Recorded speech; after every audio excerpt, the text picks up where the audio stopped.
നിങ്ങളുടെ പങ്കാളിയുടെ current feelings അതാണ് നമ്മൾ നോക്കുന്നത്. അതിനുവേണ്ടി ഇവിടെ പ്രാർത്ഥിച്ചാണ് തുടങ്ങിയിരിക്കുന്നത്. പോസിറ്റീവ് എനർജി വേണമെങ്കിൽ താഴെ ഒരു കമൻ്റ് ഇടുക. ഇനി നിങ്ങൾ പ്രാർത്ഥനയോടുകൂടി മാത്രം ഇത് കേൾക്കാനിരിക്കുക കേട്ടോ. അപ്പം നല്ലത് നടക്കട്ടെ എന്ന പ്രാർത്ഥനയോടെ ഇന്നത്തെ റീഡിങ്ങിലേക്ക് പോവാം. ചാനലൊന്ന് സബ് ചെയ്യുക, ലൈക്ക് ചെയ്യുക, സപ്പോർട്ട് ചെയ്യുക. പ്രൈവറ്റ് റീഡിംഗ് വേണമെങ്കിൽ ഈ നമ്പറിൽ വാട്സപ്പിൽ കോൺടാക്റ്റ് ചെയ്യുക. അപ്പോൾ പ്രകൃതിയൊക്കെ ഇത്തിരി കടുപ്പിച്ചാണല്ലേ. വീൽ ഓഫ് ഫോർച്യൂണാണ് ആദ്യം വന്നിരിക്കുന്നത്. ഡെവിളാണ്. പുറത്ത് നല്ല കാറുണ്ട്, എപ്പോഴാണ് പെയ്യാന്നറിയില്ല. 3 വാണ്ടാണ്. അപ്പോൾ മഴ പെയ്ത സൗണ്ട് മാറും. 5 സൂട്ട്സാണ്. കിങ് വാണ്ട്, ഡെവിള്, ഇത് രണ്ടും കൂടി കുറച്ച് പുറന്തിരിക്കി നിൽക്കുന്ന ആളെയാണ്. 10 വാണ്ട്, ഉത്തരവാദിത്തങ്ങൾ കൊണ്ടാട്ടോ, ജോലി തിരക്കുകൊണ്ടാണ്. സ്ട്രെങ്ത്ത്, വന്യമായ സ്വഭാവമൊക്കെ ഉണ്ടോ? മൂൺ കാർഡ് വന്നു. സ്നേഹമൊക്കെ ഉണ്ട് കേട്ടോ, മീനം രാശിയാണ്. 9 വാണ്ട്, കുറച്ച് ഹെൽത്തിന് പ്രശ്നമുണ്ടോ? തളർന്ന് നിൽക്കുന്നുണ്ട്. 5 കപ്പ്, ഇത് വിരഹമാണ്. രണ്ടുപേരും ഇപ്പം അകന്നിരിക്കുകയാണ്. 5 സൂട്ട്സും 5 കപ്പുമാണ് വന്നിരിക്കുന്നത്. ഇനി ഏറ്റവും ഒടുക്ക് 8 വാണ്ട് വന്നു. ഭരണി, പൂരം, പൂരാടം, കാർത്തിക, ഉത്രം, ഉത്രാടം, തിരുവാതിര, ചോതി, ചതയം, ഇതൊക്കെയാണ് വലിയ പ്രശ്നങ്ങളൊന്നുമില്ലാതെ ബ്ലെസ്സിങ് സ്റ്റാർ ആയിട്ട് വന്നിരിക്കുന്നത്. ഇവർക്ക് ഇതിലത്തെ റീഡിങ്ങിൻ്റെ നെഗറ്റീവ് അനുഭവങ്ങൾ ഉണ്ടാവില്ല കേട്ടോ. അപ്പോൾ ആർക്കും ഉണ്ടാവാതിരിക്കാനാണ് നമ്മളിവിടെ മന്ത്രമൊക്കെ ചൊല്ലിയിട്ട് തുടങ്ങുന്നത്. എല്ലാവർക്കും ഒരു പോസിറ്റീവ് എനർജി ഞാൻ തരുന്നുണ്ട്, നിങ്ങൾ കൂടി അതൊന്ന് ശ്രമിക്കൂ കേട്ടോ. അപ്പോൾ നമ്പറുകളാണ് നോക്കേണ്ടത് അല്ലേ. ഇവിടെ 8 വന്നിട്ടുണ്ട്. 8 2 തവണയാണ് വന്നിരിക്കുന്നത്. 10 വന്നിട്ടുണ്ട്. 14, 15 വന്നിട്ടുണ്ട്. 3 വന്നിട്ടുണ്ട്. 5 വന്നിട്ടുണ്ട്. 5 2 തവണ. 9 വന്നിട്ടുണ്ട്. ഇതൊക്കെയാണ് നമ്പറുകൾ.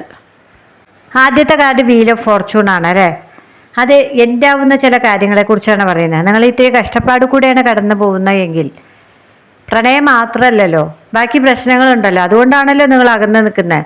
പ്രശ്നങ്ങൾ കാരണം അതൊക്കെ എൻഡാവാൻ പോവുകയാണ് കേട്ടോ. ഇനി ഭാഗ്യം, വിജയം, സന്തോഷമാണ്. അപ്പം ഡെവിൽ തൊട്ടടുത്ത് നിൽക്കുന്നുണ്ട്, അതില്ലെന്ന് ഞാൻ പറയുന്നില്ല.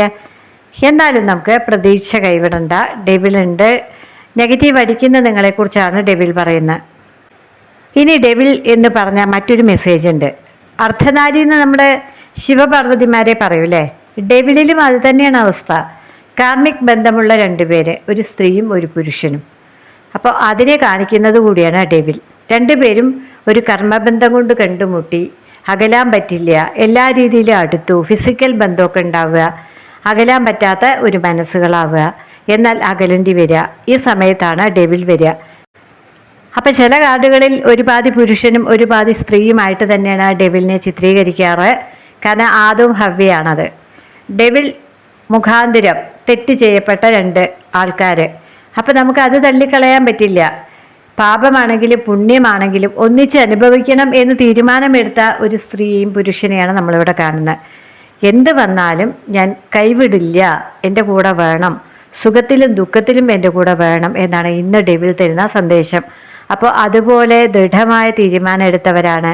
ഒരുപാട് പരീക്ഷണങ്ങളിലൂടെ കടന്നു പോകുന്നവരാണ്. ഒരുപക്ഷെ ഫിസിക്കലായൊക്കെ ബന്ധം ഉണ്ടാവും. എങ്കിലും ഇതൊരു തെറ്റായ ബന്ധമല്ല. എല്ലാവരുടെ ബന്ധമൊന്നും തെറ്റായ ബന്ധമായിരിക്കില്ല. ഞാൻ സ്നേഹിച്ചിട്ടുണ്ടെങ്കിൽ, അല്ലെങ്കിൽ ഞാൻ എല്ലാ രീതിയിലും അവരുമായി അടുത്തിട്ടുണ്ടെങ്കിൽ അവരെൻ്റെ കൂടെ ജീവിതാവസാനം വരെ വേണം എന്ന് തീരുമാനം എടുത്ത 2 പേരെയാണ് ഡെവിൽ കാണിക്കുന്നത്. പ്രത്യേകിച്ച് രാക്ഷസീയമായ ബുദ്ധിയാണ് അല്ലേ. അതിന് കുറച്ചുകൂടി ഉറച്ച തീരുമാനമായിരിക്കും. ഞാൻ വിട്ടുകളയില്ല, അത് എൻ്റേതാണ്. ഇവിടെ സ്വാർത്ഥതയാണ് വന്നിരിക്കുന്നത് അല്ലേ. ദൈവികമായ പ്രണയങ്ങളിൽ സ്വാർത്ഥത ഉണ്ടാവില്ല. നമുക്കൊന്നാവാൻ കഴിയില്ല, എന്നാൽ നമുക്ക് അകലാം എന്ന് തീരുമാനിക്കുന്നത് ദൈവികമായ പ്രണയങ്ങളിലാണ്. ഇവിടെ ഡെവിൽ എനർജിയാണ് വന്നിരിക്കുന്നത്. ഞാൻ പറഞ്ഞതുപോലെ ആദിമ അച്ഛനും അമ്മയുമായ ആദവും ഹവ്വയുമാണ് വന്നിരിക്കുന്നത്. അവരെ എന്നും ഒന്നിച്ചു കഴിഞ്ഞവരാണ് അല്ലേ, പിരിഞ്ഞവരല്ലല്ലോ. അത് തന്നെയാണ് ഇന്ന് ഡെവിൽ നമുക്ക് കാണിച്ചു തരുന്നത്. അപ്പോൾ എന്ത് വന്നാലും നമ്മൾക്ക് പിരിയാൻ പറ്റില്ല എന്ന് ഉറച്ച് വിശ്വസിക്കുന്ന 2 പേരാണ്. ഈ തീരുമാനം ഉണ്ടല്ലോ നിങ്ങളെ ഒന്നിക്കാൻ സഹായിക്കുമെന്നാണ് ഇവിടെ ഡെവിൽ പറയുന്നത്. നിങ്ങൾ ഇതേ മെൻറ്റാലിറ്റിയിൽ തന്നെ മുന്നോട്ട് പോവുക. ബന്ധം ഏതുമാവാം, നിങ്ങൾ ഒന്നായവരാണ്. അത് ഈ ജന്മത്തല്ല, ഒരു കാർമിക് ബന്ധമാണ്. ജന്മങ്ങൾക്ക് മുന്നേ നിങ്ങൾ ഒന്നാവാൻ വേണ്ടി കാത്തിരിക്കുന്നവരായിരുന്നു. ഒരവസരം തരികയാണ്, നല്ലതായാലും ചീത്തയായാലും. അപ്പോൾ അതിൽ നിങ്ങൾ തീരുമാനം എടുത്തു കഴിഞ്ഞു, ഒന്നിച്ചേ പോകൂന്ന്. അങ്ങനെ തീരുമാനം എടുത്തവരുടെ കാര്യങ്ങളെല്ലാം സാധിക്കും എന്നാണ് ഇവിടെ പറയുന്നത്. അപ്പോൾ 3 വാണ്ടാണ് അടുത്ത് വന്നിരിക്കുന്നത്. ഒരുപാട് തടസ്സങ്ങളാണ് നിങ്ങൾക്കിടയിൽ. മൂന്നാമത്തെ പ്രശ്നങ്ങളുണ്ട്, അല്ലെങ്കിൽ വീട്ടുകാരുണ്ട്, ജാതിയോ മതമോ ഉണ്ട്, സമ്പത്തുണ്ട്, ജോലിയുണ്ട്. ഇനി ഒരാളേക്കാൾ മുതിർന്നതാവും സ്ത്രീകൾ. ഇനി സിംഗിൾ ആണെങ്കിൽ വീട്ടുകാർ ഭയങ്കരമായി എതിർക്കുന്നുണ്ട്. അതാണ് 10 വാണ്ടും 3 വാണ്ടും കൂടി പറയുന്നത്. വാണ്ട് എനർജിയാണ് കൂടുതൽ വന്നിരിക്കുന്നത്. ഒരടി മുന്നോട്ട് പോകാൻ സമ്മതിക്കില്ല എന്ന് പറഞ്ഞ് കർക്കശ സ്വഭാവത്തോടുകൂടി നിൽക്കുന്ന വീട്ടുകാരെയാണ് 3 വാണ്ടും 10 വാണ്ടും കാണിക്കുന്നത്. ഈ ഭാരം ഇറക്കി വെക്കാൻ പറ്റില്ല അല്ലേ? അച്ഛനും അമ്മയും പറയുന്നത് അനുസരിക്കാതിരുന്ന അതൊരു ശാപമായി മാറും. ഇങ്ങനെ ചിന്തിക്കുന്നവരും ഉണ്ടാവും. എന്നാൽ ഇവിടെ ഡെവിൾ എനർജി വന്നതുകൊണ്ട് അവരെ എതിർത്തോട്ടെ, എന്നാൽ എൻ്റെ ഇഷ്ടം ഞാൻ നടത്തൂ എന്ന സ്വാർത്ഥത കൂടി ഇവിടെ വന്നിട്ടുണ്ട് അല്ലേ? അപ്പം അതില്ലാത്തവരാണ് അങ്ങ് ഉപേക്ഷിക്കുന്നത്. എനിക്ക് അച്ഛനെയും അമ്മയൊന്നും എതിർത്തിട്ട് വേണ്ട ഒരു ജീവിതം, അല്ലെങ്കിൽ മറ്റുള്ള കാര്യങ്ങൾക്ക് വേണ്ടി ത്യാഗം ചെയ്യുന്നവരാണ് ദൈവികമായ ബന്ധമുള്ളവർ. ഇവിടെ ത്യാഗം ചെയ്യില്ല. എന്തൊക്കെ വന്നാലും ആരൊക്കെ എതിർത്താലും ഞങ്ങൾ ഒന്നാവാൻ തീരുമാനിച്ചവരാണ്, ഞങ്ങൾ എല്ലാ രീതിയിലും ഒന്നായവരാണ്, ഇനി ഞങ്ങളെ അകറ്റാൻ ആരും ആഗ്രഹിക്കേണ്ട എന്ന തീരുമാനമാണ് ഡെവിൾ ഇന്നിവിടെ തരുന്നത്. ഇനി വന്നിരിക്കുന്ന 5 സോഡ്സ് ആണ്. ഒരുപാട് പേരോട് യുദ്ധം വെട്ടേണ്ടി വരും എന്നറിയുന്നത്. നിങ്ങളുടെ ഈ ബന്ധം മുന്നോട്ട് പോകാൻ ഒരുപാട് പേരോട് യുദ്ധം വെട്ടേണ്ടി വരും. ഇതിൻ്റെ അർത്ഥം എന്താണെന്നറിയോ? കുടുംബമുള്ളവരാണെങ്കിൽ കുടുംബം അറിയാതെ ഈ ബന്ധം മുന്നോട്ട് കൊണ്ടുപോകണം. എല്ലാ രീതിയിലും ബന്ധമുള്ളവരാണ് അല്ലേ? എന്നാൽ കുടുംബം എതിർക്കുന്ന സിംഗിൾസ് ആണെങ്കിൽ യുദ്ധം തന്നെ വേണ്ടി വരും. അത്രയ്ക്കും പ്രശ്നങ്ങളാണ് നിങ്ങൾക്കിടയിൽ. 2 കുടുംബത്തിന് ഇഷ്ടമില്ല എന്നാണ് ഒരു 10 വാണ്ടും ഒരു 3 വാണ്ടും കൂടി പറയുന്നത്. ഏതെങ്കിലും ഒരു കുടുംബം അനുകൂലമാണെങ്കിൽ അതങ്ങ് നടക്കും. ഇവിടെ അങ്ങനെയല്ല. 2 പേരും യുദ്ധത്തിന് ഒരുങ്ങി നിൽക്കുകയാണ്. അങ്ങനെ 2 കുടുംബങ്ങളെ തമ്മിൽ തല്ലിക്കേണ്ടി വരും എന്നാണ് 5 സോഡ്സ് പറയുന്നത്. മത്സരിക്കേണ്ടി വരും. അതിൽ വിജയിക്കുമെന്ന് ഒരു ഉറപ്പില്ല. നിങ്ങൾക്ക് ഫൈറ്റ് ചെയ്യാനുള്ള ഒരു മാനസിക ഊർജ്ജമുണ്ട്, അത് മാത്രമാണ് ഇവിടെ പറയുന്നത്. നിങ്ങൾ മുന്നോട്ട് പോകൂ. വിജയവും പരാജയവും അത് തീരുമാനിക്കുന്നത് നിങ്ങളോ അല്ലെങ്കിൽ കുടുംബങ്ങളോ അല്ല, ദൈവമാണ് അല്ലേ? നിങ്ങൾ എങ്ങനെ വേണം, നിങ്ങൾ ഒന്നിക്കണോ ജീവിക്കണോ എന്നൊക്കെ തീരുമാനിക്കുന്നത് ഈശ്വരനാണ്. അപ്പോൾ ഈശ്വരന് എന്തെങ്കിലും ഒരു വഴി കണ്ടെത്തി തരും, അല്ലെങ്കിൽ എന്തെങ്കിലും തീരുമാനിച്ചിട്ടുണ്ടാവും. നിങ്ങൾ സ്നേഹിക്കുന്നുണ്ട്, വീട്ടുകാരെതിർക്കുന്നുണ്ടെങ്കിലും പിരിയാൻ വയ്യെങ്കിൽ നിങ്ങൾ മുന്നോട്ട് പോയി എന്നാണ് 5 സോഡ്സ് പറയുന്നത്. ബാക്കി കാര്യമൊക്കെ വരുന്നത് പോലെ വരട്ടെ, ഇങ്ങനെ ചിന്തിച്ച്. എന്നാൽ ചിലർക്ക് ഒന്നാവാൻ ഭാഗ്യമില്ല കേട്ടോ. കാരണം ഒന്നാവേണ്ടവരല്ല. നിങ്ങൾ ഒന്നിച്ചു പോയി കഴിഞ്ഞാൽ പലതും സംഭവിക്കുക, അപകടങ്ങളാണ്. ഒരിക്കലും ഒന്നാവാൻ പാടില്ലാത്തവരെ എനിക്കിവിടെ കാണിച്ചു തന്നിട്ടുണ്ട്, അത് പറയാതിരിക്കാൻ പറ്റില്ലല്ലോ. അങ്ങനത്തെ ആളുകൾ പിരിയേണ്ടി വരും. അപ്പോൾ ഈ ഡെവിൾ എനർജിയോ പിരിയാൻ പറ്റില്ല എന്നുള്ള തീരുമാനമോ സ്വാർത്ഥതയൊന്നും നടക്കില്ല. നിങ്ങൾ പിരിയേണ്ടവരാണ്. അങ്ങനെ പോയി കഴിഞ്ഞാൽ നിങ്ങൾക്കൊരു എൻഡാവും എന്നാണ് വീൽ ഓഫ് ഫോർച്യൂൺ കാണിച്ചു തന്നിരിക്കുന്നത്. വാശി പിടിച്ച് കുടുംബത്തിനെയൊക്കെ എതിർത്ത് നിങ്ങൾ ഒന്നിച്ച് പോവാൻ തീരുമാനം എടുത്തുവെങ്കിൽ ആ തീരുമാനം നടപ്പാവില്ല എന്നാണ് ഇവിടെ പറയുന്നത്. അതിനുള്ള വിധിയില്ല, അതിനെ നമുക്ക് തടുക്കാൻ പറ്റില്ലല്ലോ. വിധിയുടെ കാർഡാണ് ആദ്യത്തെ വീൽ ഓഫ് ഫോർച്യൂൺ വന്നിരിക്കുന്നത്. അതിൻ്റെ തന്നെ മറ്റൊരു കാർഡ് ഇവിടെ വന്നിട്ടുണ്ട്. നിങ്ങൾ എൻഡാവേണ്ട ബന്ധങ്ങളുള്ളവരും ഉണ്ട് എന്നാണ് പറയുന്നത്. കാർമിക് ബന്ധമാണെന്ന് ഞാൻ ആദ്യം തന്നെ പറഞ്ഞു. പിരിയാൻ വയ്യ, സ്വാർത്ഥത കൂടുതലാണ്, സ്നേഹം കൂടുതലാണ്, കൺട്രോൾ ഇഷ്യൂ കൂടുതലാണ്. ഒരാളില്ലെങ്കിൽ വയ്യ, ഒരാളെ ചതിക്കുന്നു എന്ന തോന്നലുണ്ടായാൽ തന്നെ ഭയങ്കരമായ വഴക്കും ലഹളയൊക്കെ ഉണ്ടാക്കുന്നവരാണ്. ഇതിൻ്റെയൊക്കെ പുറകിൽ സ്നേഹം കൂടുതൽ തന്നെയാണ്. എങ്കിലും നിങ്ങൾക്ക് ഒന്നിച്ച് പോകാൻ കഴിയില്ല എന്ന് പറയുന്നൊരു കാർഡ് ഇവിടെ കാണിച്ചു തന്നിട്ടുണ്ട്. അത് ചില ആളുകളുടെ കാര്യമാണ് കേട്ടോ, എല്ലാവരുടെ കാര്യമല്ല. അപ്പം ഇത് കാണുന്നതിൽ ചില ആളുകൾക്ക് പിരിയേണ്ട യോഗം തന്നെയാണ്. അവർക്ക് ഒരിക്കലും ഒന്നാവാൻ കഴിയില്ല. ഒന്നായി കഴിഞ്ഞാൽ അപകടമാണ് ഇവിടെ പറയുന്നത്. ഞാൻ പറഞ്ഞില്ലേ, 2 പേരും കൂടി ആയസോടെ ഉണ്ടാവില്ല. തുറന്ന് പറയുകയാണ്. അങ്ങനത്തെ ബന്ധങ്ങളും ഇവിടെ കാണുന്നുണ്ട്. അതുകൊണ്ടാണ് നമ്മൾ പറയുന്നത് ജ്യോതിഷമൊക്കെ നോക്കണം, അല്ലെങ്കിൽ നിങ്ങളുടെ തടസ്സങ്ങൾ എന്താണെന്നൊക്കെ മനസ്സിലാക്കിയിട്ട് വേണം മുന്നോട്ട് പോകാൻ. പ്രണയിക്കുമ്പോൾ ഇതൊന്നും നോക്കില്ല അല്ലേ? എന്നാൽ ഒന്നിച്ച് ജീവിക്കണമെങ്കിൽ ഇതൊക്കെ നോക്കണം. ഇനി വന്നിരിക്കുന്നത് കിങ് വാണ്ടാണ്. ആൾ കുറച്ച് പരുക്കൻ സ്വഭാവമാണ്. നിങ്ങളെപ്പോലെ തന്നെ അല്ലെങ്കിൽ അതിൽ കൂടുതൽ വീട്ടുകാർക്ക് ബഹുമാനം കൊടുക്കുന്ന ആളാണ്. അവരുടെ തീരുമാനങ്ങൾക്കനുസരിച്ച് മാറണോ എന്ന് ചിന്തിക്കുന്ന ആളാണ്. എങ്കിലും ഇവിടെ ഡെവിൾ എനർജി വന്നതുകൊണ്ട് തീരുമാനത്തിന് മാറ്റമൊന്നും ഉണ്ടാവില്ല. ചിലപ്പോഴെങ്കിലും മാറ്റി ചിന്തിക്കുന്നുണ്ടെങ്കിലും നിങ്ങളോടൊപ്പം തന്നെയാണ് മുന്നോട്ട് പോകാൻ അവരാഗ്രഹിക്കുന്നത്. സ്വാർത്ഥമായ സ്നേഹമാണ്. എങ്കിലും വീട്ടുകാരിങ്ങനെ ബ്രെയിൻ വാഷ് ചെയ്യുമ്പോൾ എന്താ വേണ്ടതെന്ന് ഇവരെ പുനർവിചിന്തനം ചെയ്യുന്നു എന്ന് പറയുന്നത്. അത് ചിന്തിക്കുന്നതിനെയാണ് കിങ് വാണ്ട് പറയുന്നത്. എന്ന് ഞാൻ പറയാറുണ്ട്, സലമാൻഡറുകൾ അവനവൻ്റെ വാലി കടിച്ച് തിന്നുന്ന സലമാൻഡറുകൾ. അത് അവനവൻ്റെ ചിന്തകളാണ്. അപ്പോൾ നെഗറ്റീവായ ചിന്തകൾ വരുമ്പോഴാണ് ഡെവിൾ വരുന്നതും കിങ് വാണ്ട് വരുന്നതും. കിങ് വാണ്ട് എന്ന് പറഞ്ഞ ഒരു രാജകുമാരനാണ്. ഒരു രാജ്യം മുഴുവൻ അവരുടെ കയ്യിലുണ്ട്. അവരെ ആജ്ഞാപിക്കുകയും വേണ്ടു. അത് നടപ്പിലാക്കാൻ പ്രജകൾ ധാരാളം ഉണ്ടല്ലേ. പക്ഷേ ഈ രാജാവിന് അറിയില്ല എന്ത് വേണമെന്ന് അറിയില്ല, ഭരിക്കാൻ അറിയില്ല, വേണ്ടതൊന്നും നേടാൻ അറിയില്ല. ഈ രാജകുമാരൻ എപ്പോഴും അവനവനെ താഴ്ത്തിക്കെട്ടി അവനവൻ്റെ നെഗറ്റീവ് ചിന്തകളിൽ ഞാനൊന്നിനും കൊള്ളില്ല, അല്ലെങ്കിൽ എനിക്കൊന്നും പറഞ്ഞിട്ടില്ല, എനിക്കൊന്നിനും യോഗമില്ല, ഇങ്ങനെ നെഗറ്റീവ് അടിച്ചിരിക്കുന്ന രാജകുമാരനാണ്. ഇപ്പം നിങ്ങളുടെ പങ്കാളിയുടെ ചിന്തകൾ മനസ്സിലായില്ലേ? അവർക്ക് എല്ലാറ്റിനും കഴിയും, പക്ഷെ അവരിങ്ങനെ ചിന്തിച്ചുകൊണ്ടിരിക്കുകയാണ്. അവർ വിചാരിച്ചാൽ നിങ്ങളെ സ്വന്തമാക്കാൻ കഴിയും, നിങ്ങളോടൊപ്പം ജീവിക്കാൻ കഴിയും. അവരൊരു തീരുമാനം എടുക്കില്ല. അപ്പം അവരിങ്ങനെ സ്വന്തം തലച്ചോറ് തിന്നുന്ന ഒരു നെഗറ്റീവ് ചിന്തയിൽ അങ്ങനെ ഇരിക്കുകയാണ്. ഹാപ്പി ഹോർമോൺ അല്ല അപ്പോൾ അവിടെ ഉണ്ടാവുന്നത് കേട്ടോ, നെഗറ്റീവ് ചിന്തകളാണ് ഉണ്ടാവുന്നത്. അവിടെ കാളിയൻ വരികയാണ്. അങ്ങനെ രാജാവ് സ്വന്തം ചിന്തകളിൽ എന്ത് വേണമെന്ന് തീരുമാനം എടുക്കാൻ പറ്റാതെ വലയുകയാണ് എന്നാണ് ഇവിടെ പറയുന്നത്. സ്നേഹിക്കുമ്പോൾ ഒക്കെ സിനിമയിൽ കാണുന്നത് പോലെ നല്ല സ്നേഹമായിരിക്കും, പാട്ടും പാടി നടക്കും. എന്നാൽ ഒരു താലി ചാർത്തേണ്ട കാര്യം വരുമ്പോൾ ഒരുപാടൊക്കെ ചിന്തിക്കുന്ന ആളാണ് ഈ രാജകുമാരൻ. ഇനി ഭാര്യ തന്നെയാണെന്ന് വയ്ക്കുക, എന്തെങ്കിലും ചെറിയ പ്രശ്നം വീട്ടിലുണ്ടായാൽ വീട്ടുകാരുടെ ഭാഗം നിൽക്കുന്ന രാജകുമാരനാണ്.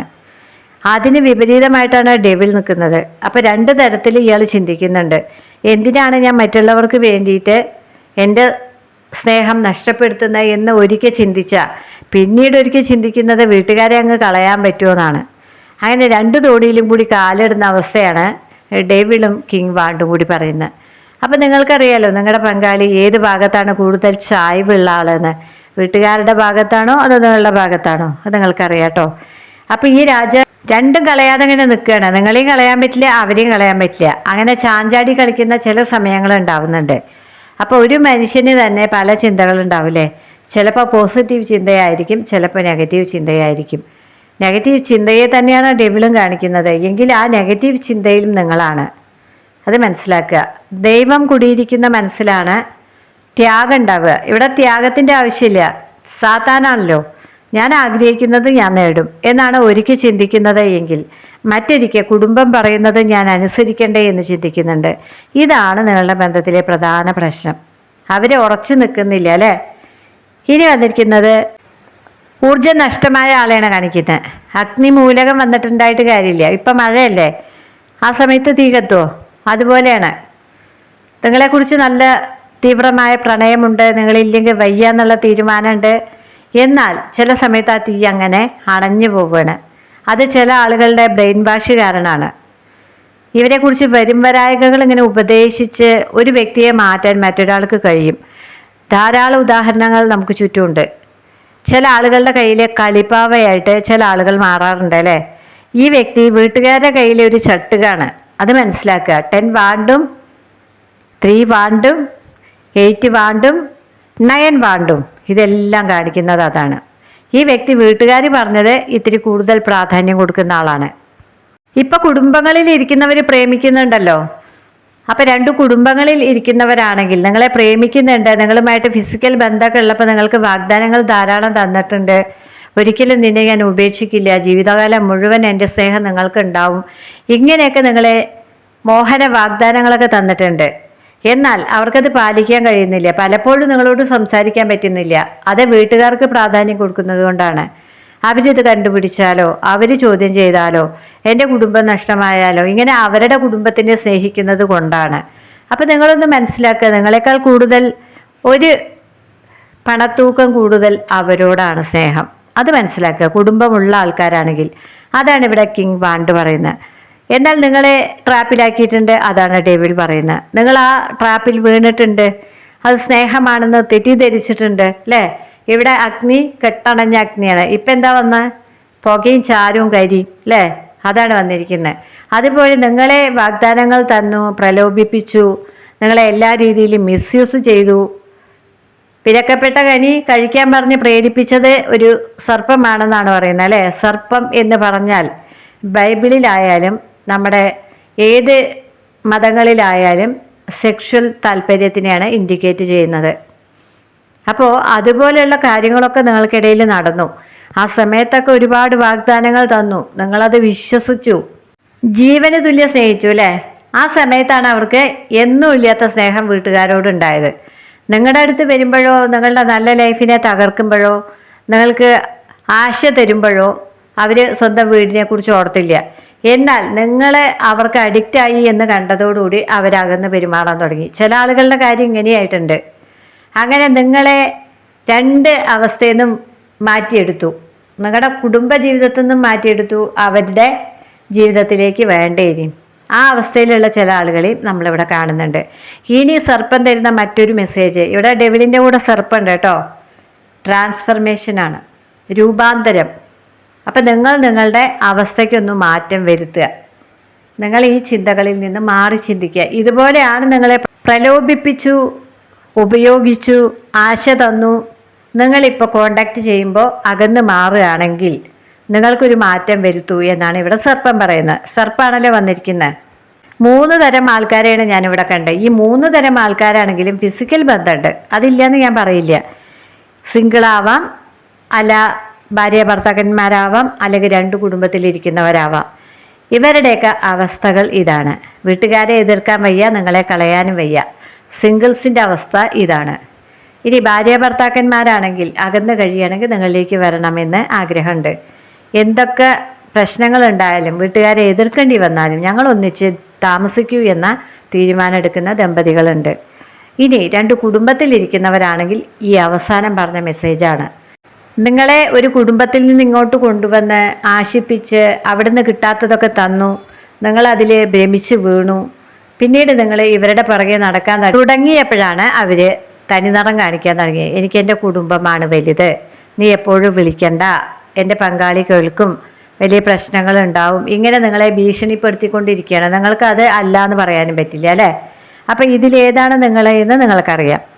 ഇനി വന്നിരിക്കുന്നത് 10 വാണ്ടാണ്. 10 വാണ്ട് പറയുന്നത് എപ്പോഴും കുടുംബത്തിനെ ചൂണ്ടിയാണ് അവരെ നിങ്ങളിൽ നിന്ന് മാറിപ്പോകുന്നത് അല്ലേ? ഇതൊരു എസ്കേപ്പിസം എന്ന് പറയും, ഒഴിഞ്ഞുമാറൽ. ഇങ്ങനെയാണ് നിങ്ങളുടെ ബന്ധമെങ്കിൽ തീർച്ചയായിട്ടും നിങ്ങളെ ഒന്ന് അറിയണം എന്നുള്ള ഒറ്റ മെൻറ്റാലിറ്റി മാത്രമേ ഇവർക്ക് ഉണ്ടായിരുന്നുള്ളൂ. ഇവിടെ ഡെവിൽ വില്ലനായിട്ടാണ് നിൽക്കുന്നത്. നിങ്ങളെ പ്രലോഭിപ്പിച്ചു, നിങ്ങളെ വിലക്കപ്പെട്ട കനി തീറ്റിച്ചു അല്ലേ? ഫിസിക്കൽ ബന്ധം ഉണ്ടായി. ഇനിയോ സ്വർഗം നിങ്ങൾക്ക് നഷ്ടമായി അല്ലേ? സ്വർഗം എന്ന് പറയുന്നത് നിങ്ങളുടെ കുടുംബ ജീവിതമാണ്. നിങ്ങൾക്കിനി മനസാക്ഷിയോടുകൂടി ആ കുടുംബത്തിൽ ജീവിക്കാൻ പറ്റില്ല. നിങ്ങൾ അവിടെ നിന്ന് കിട്ടാത്തത് എന്തോ ഉദിച്ചാണ് ഇവരുടെ പുറകെ വന്നത്. ഇവരാണെങ്കിൽ കാര്യം കഴിഞ്ഞപ്പോൾ അകന്നു പോവുകയാണ്. ഇങ്ങനെ അനുഭവമുള്ള ചില ആളുകൾക്ക് വേണ്ടിയും ഡെവിൽ വരും.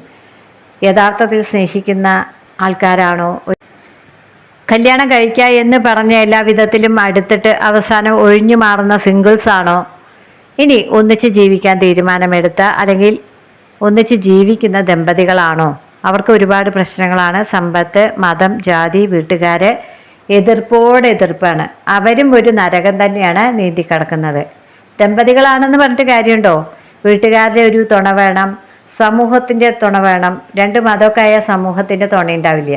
അപ്പോൾ ഇന്നലെയാണ് ഒരാൾ കമൻ്റ് ഇട്ടിരിക്കുന്നു താഴെ, ജാതി മതം എന്നൊക്കെ പറഞ്ഞാൽ 2 ജാതിയുള്ളൂ, അത് ഒരാണും പെണ്ണുമാണെന്ന്. ഇത്രയും വലിയൊരു ലോകമാണെന്ന് ഞാൻ അറിഞ്ഞില്ല.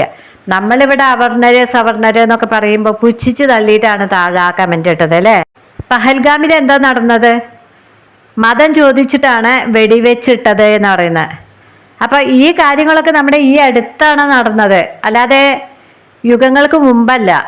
ഈ സമൂഹത്തിലാണ് 2 മതമേ ഉള്ളൂ, ഒരാണും പെണ്ണെന്നുള്ള വലിയ വർത്തമാനങ്ങളൊക്കെ പറഞ്ഞ് ആരോ വന്നിരിക്കുന്നത്.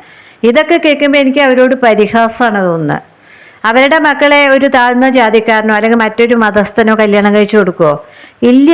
സോഷ്യൽ മീഡിയയിൽ വിഡ്ഢിത്തരം വിളമ്പുന്നവർ, അത്രയും ഞാൻ പറയുള്ളൂ. നമ്മൾ ഓരോ ചട്ടക്കൂടുകൾ ഉണ്ടാക്കിയിട്ടുണ്ട്. അത് നല്ലതിനാവാം, ചീത്തയ്ക്കാവാം, അല്ലെങ്കിൽ ഓരോ സംസ്കാരത്തിന് വേണ്ടിയാവാം. അതൊക്കെ നമുക്ക് എതിർക്കാൻ സാധിക്കുമോ? ആദിമകാലം മുതലേ ഉള്ള കാര്യങ്ങൾ, അതിനെ ഒന്നിച്ച് നിൽക്കണം അല്ലേ? എല്ലാവരും ചിന്തിക്കണം. ഒരാളോ 2 ആളോ ചിന്തിച്ചിട്ട് കാര്യമില്ല. ഞാനും മനുഷ്യനൊന്നാണ് എന്ന് ചിന്തിക്കുന്ന ആളാണ്. അതൊക്കെ നമ്മുടെ സംസാരത്തിൽ മാത്രമേ ഉണ്ടാവൂ. കാര്യം വരുമ്പോൾ നമുക്ക് ഇത്തിരി സ്വാർത്ഥത ഉണ്ടാവും. എൻ്റെ കുട്ടിയെ മറ്റൊരു മതത്തിലോ മറ്റൊരു ജാതിയിലോ കല്യാണം കഴിച്ചു കൊടുക്കില്ല എന്ന് തീരുമാനിക്കുന്നവരാവും മിക്ക രക്ഷിതാക്കളും. അതിൻ്റെ ഇടയിലാണ് നമ്മളെ കുത്തിത്തിരിക്കാൻ വേണ്ടി ഇങ്ങനെയുള്ള കമൻ്റൊക്കെ ഇടുന്നത്. ഇപ്പൊ തന്നെ പല കാര്യങ്ങളിലും ജാതി മതവും തിരിച്ചാണ് അധിക്ഷേപങ്ങളൊക്കെ ഉണ്ടാവുന്നത് അല്ലേ. റോപ്പ് പാടി എന്നൊക്കെ പറഞ്ഞ ആ പയ്യനെയൊക്കെ അങ്ങനെ ഇട്ടിട്ട് പൊരിക്കുന്നുണ്ട് ആൾക്കാർ. നമ്മൾ അവരുടെ പേരൊന്നും പറയുന്നില്ല. അപ്പോൾ ന്യൂസ് കണ്ടാൽ അറിയാം സമൂഹം എത്ര ദുഷിച്ചതാണ്, ഓരോരുത്തരുടെ മനസ്സിലും ജാതി മതമൊക്കെ എത്രത്തോളമാണ് എന്ന് നമുക്ക് മനസ്സിലാവണമെങ്കിൽ ന്യൂസൊക്കെ കാണണം. അപ്പം ഇതൊന്നും കാണാതെ നമ്മളിത് പറഞ്ഞു എന്നും പറഞ്ഞ് താഴെ വന്ന് വലിയ ആളാവാൻ നോക്കുകയാണ് ചില ആളുകൾ. ഇനി നമുക്ക് വന്നിരിക്കുന്നത് സ്ട്രെങ്ത് ആണ്. അത് പറയുന്നത് അടക്കിയ അടങ്ങാത്ത അല്ലെങ്കിൽ വന്യമായ സ്വഭാവമുള്ള മെരുക്കിയ മെരുങ്ങാത്ത ഒരാൾ എന്നാണ്. ഇവിടെ ലിയോ ആണ് വന്നിരിക്കുന്നത്, സിംഹം അല്ലേ. സിംഹത്തിനെ നമുക്ക് ഒരു റൂമിൻ്റെ ഉള്ളിൽ അടച്ചിടാൻ പറ്റുമോ? അത് കാട്ടിലിങ്ങനെ മേഞ്ഞ് നടക്കേണ്ട അഹങ്കാരിയായൊരു രാജാവാണ് അല്ലേ. അതുപോലെയൊക്കെയുള്ള ചില സാഹചര്യങ്ങൾ നിങ്ങൾക്കുണ്ട്. വീട്ടുകാരാവാം, മതമാവാം, അല്ലെങ്കിൽ എന്തൊക്കെ നിങ്ങളെ അതിഭയങ്കരമായി എതിർക്കുന്ന കാര്യങ്ങളാവാം. നമ്മുടെ ഇടയിൽ ഒരുപാട് കാര്യങ്ങളാണ് അല്ലേ, തടസ്സങ്ങൾ. അതിനെയാണ് ഇന്ന് ലിയോ പറയുന്നത്. ഇനി 5 തവണയാണ് വന്നിരിക്കുന്നത്. കാണാൻ ഇഷ്ടമായിരുന്നു, അറിയാൻ ഇഷ്ടമായിരുന്നു, കേൾക്കാൻ ഇഷ്ടമായിരുന്നു, പറയാൻ ഇഷ്ടമായിരുന്നു, മനസ്സുകൊണ്ട് ഇഷ്ടമായിരുന്നു, ആത്മാവ് കൊണ്ട് ഇഷ്ടമായിരുന്നു. ഇതുപോലുള്ള ആരോ ചില ആളുകളും ഉണ്ട്. എല്ലാവരുടെ കാര്യമല്ല ഞാൻ പറയുന്നത്. ചില ആളുകൾ ആത്മാവ് കൊണ്ട് ഇഷ്ടപ്പെടുന്നവരുണ്ട്. എന്നാൽ ഇവിടെ മറ്റുള്ള ചില ആളുകളെയും നമ്മൾ കണ്ടു. ഉപയോഗിച്ചിട്ട് ഈ സമയത്ത് ഒഴിഞ്ഞു മാറുന്ന ചില 2 കുടുംബമുള്ള ആളുകളെ നമ്മൾ കണ്ടു. അത് നമുക്ക് പറയാതിരിക്കാൻ പറ്റില്ല. അതാണ് ഇവിടെ വന്യമായ സ്വഭാവം എന്ന് പറയുന്നത്. നിങ്ങളെ ആദ്യം സ്നേഹിക്കുമ്പോൾ നല്ല സ്വഭാവമായിരുന്നു, ഇപ്പം നിങ്ങൾക്ക് അവരെ കിട്ടുന്നില്ല. സംസാരിക്കാൻ വിളിക്കുമ്പോൾ ഒക്കെ തിരക്കാണ്, അല്ലെങ്കിൽ കാരണം പറയുന്നത് കുടുംബം കേൾക്കും എന്നാണ്. ഇങ്ങനെ നിങ്ങളെ എന്നും കൂടെ ഉണ്ടാവും എന്ന് പറഞ്ഞ ആളുകൾ ഒഴിഞ്ഞു മാറുന്നതായിട്ടും ഇവിടെ കാണുന്നുണ്ട് കേട്ടോ. ബന്ധം ഏതുമാവാം. വീട്ടുകാരെ എതിർക്കും എന്ന് പറഞ്ഞ കല്യാണം കഴിക്കാത്തവരാവാം, എന്നാൽ കല്യാണം കഴിച്ച് ഒന്നാവാൻ കാത്തിരിക്കുന്ന ദമ്പതികളാവാം. ഇനി കല്യാണം കഴിഞ്ഞവരെ എല്ലാ രൂപത്തിലും ഉപയോഗിച്ചിട്ട് വേണ്ടെന്ന് വെക്കുന്നത് പോലെ പെരുമാറുന്നവരാവാം. അവഗണിക്കുകയാണിപ്പോൾ. ഒരു സ്ത്രീ ആവാം, ഒരു പുരുഷനാവാം അല്ലേ. അവരുടെ കുടുംബജീവിതം നരകമാകുമ്പോഴാണ് നമ്മൾ മറ്റൊരു സ്നേഹം തേടി പോകുന്നത്. എല്ലാതും ആത്മാക്കളുടെ പ്രണയമാണെന്നൊന്നും ഞാൻ പറയില്ല. ചിലത് ഒരു സമാധാനം കിട്ടാൻ വേണ്ടി ഒരാളെ സ്നേഹിക്കും, അപ്പോൾ അവർ വാരിക്കോരി കൊടുക്കും. അത് ചില കാര്യസാധ്യങ്ങൾക്ക് വേണ്ടിയായിരിക്കാം, പണത്തിനോ അല്ലെങ്കിൽ ശരീരസുഖത്തിനോ. അങ്ങനെയൊക്കെ കുടുംബങ്ങളിൽ നിന്ന് മാറ്റി സ്നേഹത്തിലേക്ക് കൊണ്ടുവരുന്ന ആൾക്കാരുണ്ട്. ആണുമാവാം പെണ്ണുമാവാം. അത്തരക്കാരുടെ കാര്യമാണ് ഇത്തിരി കഷ്ടമായിട്ട് ഇവിടെ പറയുന്നത്. കാരണം ഇവിടെ 3 വന്നിരിക്കുന്നത്. മറഞ്ഞിരിക്കുന്ന ശത്രുക്കളുണ്ട്, കള്ളം പറയുന്നുണ്ട്, വഞ്ചിക്കുന്നുണ്ട്, മുന്നിൽ നിന്ന് ചിരിച്ചു കാണിക്കുന്നുണ്ട്, മാക്സിമം ദുരുപയോഗം ചെയ്യുന്നുണ്ട്. എന്നിട്ട് അപ്പുറത്ത് പോയിട്ട് നിങ്ങളെ അങ്ങ് ഒഴിവാക്കാമെന്ന് തീരുമാനിക്കുന്നുണ്ട്. അതാണ് ഇന്ന് മൂൺ തരുന്ന സന്ദേശങ്ങൾ. അപ്പം നിങ്ങൾ ഈ വെളിച്ചം മാത്രമേ കാണുന്നുള്ളൂ. അപ്പുറത്ത് ഇരുട്ടിൽ ഒരുപാട് കാര്യങ്ങൾ നടക്കുന്നുണ്ട്. അത് നിങ്ങൾക്ക് കൺവെട്ടത്ത് തെളിയുന്നില്ല എന്നാണ് ഇവിടെ പറയുന്നത്. അപ്പം അതുപോലെയാണ് ചില ബന്ധങ്ങൾ. നിങ്ങൾ അറിയാതെ പല കാര്യങ്ങളും നിങ്ങൾക്ക് വിപരീതമായി നടക്കുന്നുണ്ട്. നിങ്ങളതൊന്നും മനസ്സിലാക്കുന്നില്ല. അത് കേൾക്കുമ്പോഴോ അത് അറിയുമ്പോഴോ നിങ്ങളുടെ ആ റിയാക്ഷനാണ് നയൻ വാണ്ട് കാണിച്ചിരുന്നത്. അതോടുകൂടി നിങ്ങളങ്ങ് തളരുകയാണ്. ഒരു വടിയില്ലാതെ എഴുന്നേറ്റ് നിൽക്കാൻ പറ്റാത്ത അവസ്ഥയാണ്. ഒരു വടിയിൽ ഇങ്ങനെ ഊന്നി ചാരി നിൽക്കുന്ന ഒരാളെയാണ് നമ്മൾ കാണിക്കുന്നത്. ഇവിടെ കുറേ കാർഡുകളിൽ ക്രോണിസ് വന്നിട്ടുണ്ട്, അംഗങ്ങളെ ഇരിക്കുന്ന അങ്കാരകൻ വന്നിട്ടുണ്ട്, നിങ്ങളുടെ അംഗങ്ങളെ പീഡിപ്പിക്കുന്ന അനങ്കനും വന്നിട്ടുണ്ട്. ഇന്ന് എരിക്കും പീഡിപ്പിക്കുകയൊക്കെ ചെയ്യുന്ന ആൾക്കാർ പ്രണയത്തിൻ്റെ ആൾക്കാർ തന്നെയാണ്. ഇവിടെ വിപരീതമായിട്ടാണ് വന്നിരിക്കുന്നത്. കാരണം ഇവിടെ അഭിനിവേശത്തിനെ മാത്രമാണ് കാണിക്കുന്നത്. അഭിനിവേശം പ്രണയമൊന്നല്ല, ഫിസിക്കൽ താല്പര്യം. അതാണ് വാണ്ട് എനർജി തരുന്ന സന്ദേശം. അപ്പം നിങ്ങളോടുള്ളത് ഫിസിക്കൽ താല്പര്യം മാത്രമായിരുന്നു. ഡെവിളും അതാണ് പറയുന്നത് അല്ലേ. എന്നാൽ ചില ആളുകൾക്ക് പിരിയേണ്ടാന്നുണ്ട്, ചില ആളുകൾ ഒഴിഞ്ഞു മാറുന്നുണ്ട്, ചില ആളുകൾ ഒന്നാവാൻ കഴിയാതെ വീട്ടുകാർ വിലങ്ങതടിയായി നിൽക്കുന്നുണ്ട്. അപ്പോൾ സാഹചര്യം എന്താണോ അതുപോലെയൊക്കെ എടുക്കുക. നിങ്ങൾ വഞ്ചിക്കപ്പെട്ടോ അതോ നിങ്ങൾ സ്നേഹത്തിന് വേണ്ടി 2 പേരും ഒരുപാട് ഫൈറ്റ് ചെയ്യുന്നുണ്ട്, നടക്കാത്തതാണോ, നിങ്ങൾക്ക് വിധിയില്ലാത്തതാണോ എന്താണെന്ന് നിങ്ങൾക്ക് മാത്രമേ അറിയൂ. എന്തായാലും തളർന്നു നിൽക്കുന്ന ആളെയാണ് 9 വാണ്ട് കാണിക്കുന്നത്. ഇനി 8 വാണ്ടാണ്. ഇങ്ങനെ ഒരുപാട് പ്രശ്നങ്ങളായപ്പോൾ 8 വാണ്ടിലേക്ക് വന്നു ഇവരുടെ മനസ്സ്. നിങ്ങളുടെ മുന്നിൽ നിന്ന് കള്ളങ്ങളൊക്കെ പറയുന്നുണ്ട്, ഒന്നിച്ച് പോവാൻ പറ്റില്ല, വിരഹം ഒരാൾക്ക് ഭയങ്കരമായിട്ടുണ്ട്, അത് നിങ്ങൾക്കായിരിക്കും, ഇനി കിട്ടില്ല എന്നുള്ള തോന്നലുണ്ട്. എന്നാൽ മറ്റേ ആൾ കുറച്ച് കള്ളത്തരം കാണിക്കുന്നുണ്ട്. അതാണ് 8 വാണ്ട് പറയുന്നത്. പഴയ ഇഷ്ടമില്ല, മങ്ങി, പ്രണയത്തിന് മങ്ങലേൽക്കുമ്പോഴാണ് ഈ വാണ്ട് എനർജി വരുന്നത്. ചില വാണ്ട് എനർജികൾ ഇവിടെ 81 പറയുന്നത് ആദ്യത്തെ ആ താല്പര്യം അവർക്ക് നഷ്ടമായി എന്നാണ്. അപ്പോൾ നിങ്ങളിങ്ങനെ കാത്തിരിക്കുക, ഇവിടുന്നാണ് നിങ്ങൾക്ക് ആകെ ഒരു സ്നേഹം കിട്ടുന്നത്, ജീവിക്കാനൊരു ഊർജം കിട്ടുന്നത് എങ്കിൽ അതിന് ഇത്തിരി മങ്ങലേറ്റു എന്നാണ് ഇവിടെ പറയുന്നത്. എല്ലാ രീതിയിലും അടുത്തു കഴിഞ്ഞപ്പോഴാണ് പങ്കാളിയുടെ തനിനിറം മനസ്സിലായേ എന്നാണ് എനിക്കിവിടെ മനസ്സിലാവുന്നത്. അപ്പോൾ അവർക്ക് മങ്ങലേറ്റു, നിങ്ങളെ ആദ്യത്തെ ആ താല്പര്യമില്ല, ആദ്യം പറഞ്ഞ ചക്കരവാക്കുകളൊക്കെ ഇപ്പോൾ മറന്നുപോയി, അവരിങ്ങനെ നിങ്ങളിൽ നിന്ന് മാറിപ്പോവാനാണ് ഇപ്പം ശ്രമിക്കുന്നത് എന്നാണ് എനിക്ക് മൊത്തത്തിൽ ആദ്യം മുതൽ അവസാനം വരെയുള്ള കാർഡിൽ നിന്ന് കിട്ടിയിട്ടുള്ള എനർജി. ചില ആളുകൾക്ക് ഈ മെസ്സേജ് ഉപകാരപ്രദമാവും, കാരണം അവർ തരികട കാണിക്കുകയാണ് എന്ന് അറിയാത്ത ചില ആളുകളുണ്ടാവും. അവരോടാണ് പ്രപഞ്ചം പറയുന്നത്, നിങ്ങളിങ്ങനെ ആത്മാവ് ഉരുകിയിരിക്കണ്ട, അവർ കുറച്ച് കള്ളത്തരമുള്ള ആളാണ്, കാര്യം കഴിഞ്ഞപ്പോൾ നിങ്ങളോട് അത്ര താല്പര്യം അവർക്കില്ല, ഇനി നിങ്ങളെ ഒന്ന് മോട്ടിവേറ്റ് ചെയ്ത് നിങ്ങൾ മാറിപ്പോവൂ എന്നുള്ള നിർദ്ദേശവും ചില ആളുകൾക്ക് ഉണ്ടാവും. അപ്പോൾ ഇത് പല ആളുകളാണല്ലോ കാണുന്നത്. അപ്പോൾ സാഹചര്യം പോലെയൊക്കെ ഈ റീഡിങ് എടുക്കുക. ഇനി നമുക്ക് അടുത്ത മെസ്സേജിലേക്ക് പോവാം. ഇത് എല്ലാവരുടെ കാര്യമല്ല കേട്ടോ, ചില ആളുകൾ പറ്റിക്കപ്പെട്ടിട്ടുണ്ട്. മെഡിറ്റേറ്റ് ചെയ്യുമെന്ന് പറയുന്നത് ഇതിനൊരു പോം വഴി ഓർമ്മകളുണ്ട് നിങ്ങൾക്കായിരിക്കും, ടിൻ ഫ്ലെയിമും ഉണ്ട്. അപ്പോൾ ചില ആളുകൾ പവിത്രമായ ബന്ധമുള്ളവരും ഉണ്ട് കേട്ടോ. അപ്പോൾ ഇത് പല ആളുകളാണ് കാണുന്നത്.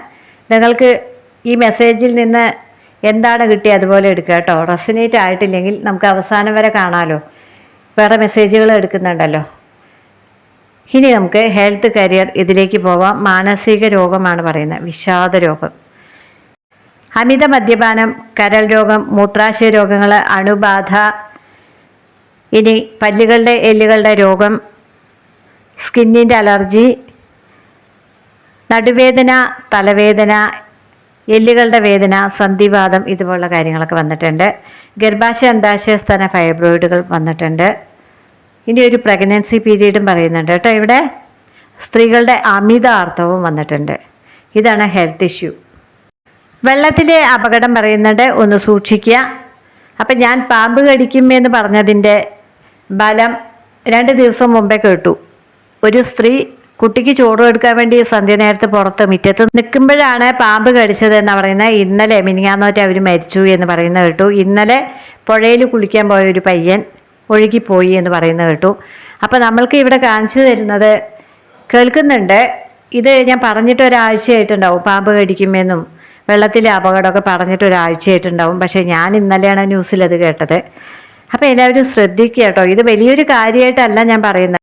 ഇവിടെ കാണുന്ന കാര്യങ്ങൾ വരാനുള്ള സാധ്യത ഉള്ളതുകൊണ്ട് നിങ്ങളൊന്ന് സൂക്ഷിക്കൂ എന്നാണ് പറയുന്നത്. ഇത് കാണുന്നവരെങ്കിലും അതിനു വേണ്ടി ഒരു മുന്നറിയിപ്പ് പ്രപഞ്ചം തരുന്നത് ഞാൻ നിങ്ങൾക്ക് പറഞ്ഞു തരികയാണ്. ഇത് എൻ്റെ കഴിവൊന്നുമല്ല, ഞാനിവിടെ കാണുന്ന എനർജികൾ പറയുകയാണ്, അത്രേ ഉള്ളൂ. ഇനി നമുക്ക് കരിയർ നോക്കാം. എഴുത്തുകാരാണെന്ന് പറയുന്നുണ്ട്, പത്രമാധ്യമങ്ങൾ പറയുന്നുണ്ട്, പോലീസ് പട്ടാളം പറയുന്നുണ്ട്, അഡ്വക്കേറ്റ് ആയിരിക്കാമെന്ന് പറയുന്നുണ്ട്, അധ്യാപകരാണ് എന്ന് പറയുന്നുണ്ട്, വാട്ടർ അതോറിറ്റി പറയുന്നുണ്ട്, സർക്കാർ ജോലികളും പറയുന്നുണ്ട്. ഇനി പൊതുവായ കാര്യം വിവാഹ നിശ്ചയം, വിവാഹം പറയുന്നുണ്ട്. ചില കാര്യങ്ങളൊക്കെ മുടങ്ങാൻ സാധ്യതയുണ്ട്, അതെന്തുമാവാട്ടോ. ഇനി ചില ആളുകളിൽ നിന്ന് നെഗറ്റീവായ പെരുമാറ്റം ഉണ്ടാവുമെന്ന് പറയുന്നുണ്ട്, ഉറക്കക്കുറവ് പറയുന്നുണ്ട്, അനീമിക്കാണ് എന്ന് പറയുന്നുണ്ട്. ഇതെന്താ ഹെൽത്ത് ഇഷ്യൂവിൽ പറയാത്തതെന്ന് ചോദിക്കരുത് കേട്ടോ. ഇതിൽ കൂടുതൽ എന്തെങ്കിലും അറിയണമെങ്കിൽ വാട്സപ്പിൽ എന്നെ കോൺടാക്റ്റ് ചെയ്യുക. റിലീസ് യുവർ എക്സ് എന്നാണ് പറയുന്നത്. അപ്പം ചില ആളുകളോട് പറഞ്ഞല്ലോ, നിങ്ങൾ പറ്റിക്കപ്പെടുകയാണെന്ന് പറഞ്ഞല്ലോ. ലവ് യുവർ സെൽഫ് എന്ന് പറയുന്നത്, നിങ്ങൾ നിങ്ങളെ സ്നേഹിക്കൂ. കൺട്രോൾ ഇഷ്യൂ ഉണ്ട് എന്നായിരിക്കും അവർ പറയുന്നുണ്ടാവുക. എൻഗേജ്മെൻറ്റ് നടക്കുന്നവരുണ്ട്, തിരിച്ചു കിട്ടാത്ത പ്രണയമുള്ളവരുണ്ട്, ഫിനാൻസും കരിയറും വന്നവരുണ്ട്. അപ്പോൾ ഇതൊക്കെയാണ് പറയുന്നത് കേട്ടോ. റിലീസ് ചെയ്യാനാണ് പറയുന്നത്. ചില ആളുകൾ ചില ട്രാപ്പിൽ പോയി വീണിട്ടുണ്ട്. അത് എന്നും കിട്ടുന്ന ഒരു സ്നേഹമാണെന്നാണ് അവർ വിചാരിച്ചിരിക്കുന്നത്. 2 കുടുംബമുള്ളവരുടെ കാര്യമാണ്. എന്നാൽ അവരിപ്പോൾ ഒഴിഞ്ഞു മാറിക്കൊണ്ടിരിക്കുകയാണ് അല്ലേ, നിങ്ങളെങ്ങനെ അവോയ്ഡ് ചെയ്തുകൊണ്ടിരിക്കുകയാണ്. അതിൻ്റെ കാരണമാണ് പറഞ്ഞത്, നിങ്ങളെ മിസ്യൂസ് ചെയ്യായിരുന്നു, അല്ലാതെ ഇത് ആത്മാർത്ഥമായ സ്നേഹമൊന്നുമല്ലായിരുന്നു.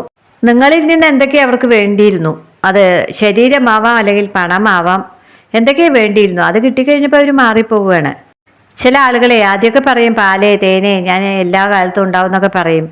അത് കഴിഞ്ഞ് കാര്യമൊക്കെ നേടിക്കഴിഞ്ഞാൽ അവരുടെ സ്വഭാവം മാറൂലേ. അങ്ങനത്തെ ആൾക്കാരെയാണ് ഇന്ന് കൂടുതലും കാണിച്ചു തന്നിരിക്കുന്നത്. അതുകൊണ്ടാണ് അങ്ങനത്തെ മെസ്സേജ് തന്നത്. ഇത് കേൾക്കാൻ ഒരാളെങ്കിലും ഉണ്ടാവില്ലേ. മെമ്മറീസ് ഉണ്ട്, മാരേജ് ഉണ്ട്, എല്ലാവരുടെ കാര്യമല്ല കേട്ടോ. സുഹൃത്ത് മാത്രമായവരുണ്ട്, സോൾമേറ്റ് ഉണ്ട്, റീകൺസിലേഷൻ ഉണ്ട്. നിങ്ങളുടെ പ്രണയം സത്യമുള്ളതാണെങ്കിൽ, ഇവിടെയാണ് പോയിന്റ്, നിങ്ങളുടെ പ്രണയം സത്യമുള്ളതാണെങ്കിൽ എന്നാണ് പറയുന്നത്. കാരണം നിങ്ങൾക്ക് അർഹതയുള്ള ആളാവണം. നിങ്ങൾക്ക് അർഹതയില്ലാത്തതാണെങ്കിൽ എന്ത് കണ്ടിട്ടും കാര്യമില്ല, അത് കിട്ടില്ല. ആ വ്യക്തി നിങ്ങളെ സത്യമായിട്ടാണ് പ്രണയിക്കുന്നതെങ്കിൽ, എന്ന് ഞാൻ എൻ്റെ മുമ്പ് ഇതാണ് പറയുന്നത് അല്ലേ, നിങ്ങളുടെ പ്രണയം സത്യമുള്ളതാവണം, ആ വ്യക്തി നിങ്ങളെ സത്യമായിട്ടാവണം പ്രണയിക്കുന്നത്, എങ്കിൽ നിങ്ങളുടെ പ്രണയം സഫലമാവും. അതിനുവേണ്ടി പ്രാർത്ഥിക്കുന്നു എന്നാണ് ഞാൻ പറയുന്നത്. അല്ലാതെ ഹിതമല്ലാത്തതിനൊന്നും നമ്മൾ പ്രാർത്ഥിക്കില്ല അല്ലേ. ഹിതമുള്ള കാര്യങ്ങളാണെങ്കിൽ അത് നടക്കും. അവിടെ ഈശ്വരൻ്റെ ഒരു തുണ കൂടി ഉണ്ടാവും. അപ്പോൾ ഇന്ന് ലോകം എന്ന് പറഞ്ഞാൽ വളരെ വിഷമയമാണ്. എല്ലായിടത്തും ചതിയിൽ വീഴാതെ സൂക്ഷിക്കുക, നിങ്ങൾ തന്നെ നിങ്ങളെ സൂക്ഷിക്കുക, അല്ലാതെ ആരും വരില്ല. അതാണ് പറയാനുള്ളത് കേട്ടോ. അപ്പോൾ എല്ലാവരും പോസിറ്റീവായിരിക്കുക, നിങ്ങളെ ഒന്ന് സ്നേഹിക്കുക, സന്തോഷമായിട്ടിരിക്കുക. അപ്പോൾ ഈ ചെറിയ റീഡിങ് ഇവിടെ അവസാനിപ്പിക്കുകയാണ്.